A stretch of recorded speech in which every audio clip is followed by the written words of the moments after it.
கூட அவர் சொல்ல மாட்டார். என்ன சொன்னார்னா, லவ், பெயின், ஜெயில் எழுதிருங்கன்னாரு. அந்த ரூம் சொன்னாரு, உண்மையிலேயே ரூமை போட்டு மூடிட்டாங்க. நான் பார்த்தேன், ஏசப்பா சசி வந்து அவர் நல்ல ஒரு மாதிரியே சொல்லி முடிச்சுட்டு கிளம்பலான்னு பார்த்தாரு. ஆனா அந்த முதல் பாட்டை அவர் எழுத வச்சதுக்கு படுத்தின பாட்டை பத்தி இப்ப நான் சொல்லிடுறேன், ஏன்னா இது வரைக்கும் சொல்லல. சுப்பிரமணியபுரம் படத்துல இவர் நடிக்கிறாருங்கிறது நானே ஸ்கிரீன்ல பார்த்தா தெரிஞ்சுக்கிட்டேன். ஏன்னா இவர் டைரக்டரா தான் என்னை கூட்டிட்டு வந்தாரு. நைட்டு வந்து ஒரு 11 மணிக்கு, அதாவது பாட்டு வரலன்னா எப்படி பாட்டு வரும், நைட்டு 11 மணிக்கு என்னை கூட்டிட்டு போய் அடையாறுல ஒரு முக்கத்துல ஒரு ரோட்டு கடையில ஒரு புரோட்டா வாங்கி கொடுப்பாரு. அந்த புரோட்டாவே பாதி சிரிக்க, நான் உடனே வந்து சரி பாவம் சின்ன பட்ஜெட் படங்க பண்றாங்க, நம்ம போய் ஓவரா பிக் பண்ணக்கூடாதுன்னு சொல்லிட்டு கூட்டிட்டு போனா, போறப்ப கதை சொல்லணும்ல, ஒரு பாட்டு எழுதணும்னு சுச்சுவேஷன் சொல்லணும்ல.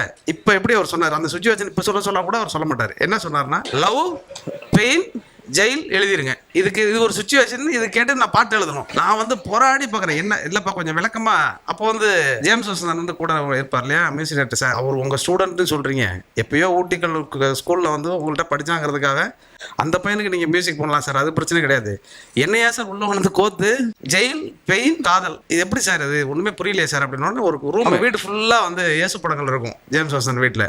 அந்த ரூம்குள்ள வந்து ஒரு சிலுவை உள்ள இருந்தது, சிலுவை சாத்திப்பட்டிருக்கக்கூடிய ஒரு இயேசு படம் இருந்தது. நான் உடனே பார்த்தேன், யோசிச்சேன், இது எப்படி இருந்தாலும் நீ ஓகே பண்ண முடியாதுன்னு சொல்லிட்டு அந்த இயேசுவை பார்த்தேன், அந்த சிலுவையை பார்த்தேன். காதல் சிலுவையில் அறைந்தால் என்னை, ஏன்னா லவ், பெயின், காதல், கொலை, இதானே அவர் சொன்னது. அதை சேர்த்து எழுதணும் சார், ரொம்ப பிரமாதமா எழுதுறீங்கட்டாங்க எல்லாரும். நான் உடனே நம்ம சுச்சுவேஷனுக்கும் இந்த சுச்சுவேஷனுக்கும் பயங்கரமா பொருத்தமா இருக்கேன் அப்படின்னு சொல்லிட்டு உடனே எழுதினா, அப்புறம் ஓகே ஆயிடுச்சு. அப்புறம் மதுரை குழுங்கெல்லாம் அடுத்தடுத்து அந்த பாடல்கள்லாம் எழுத முடிஞ்சது.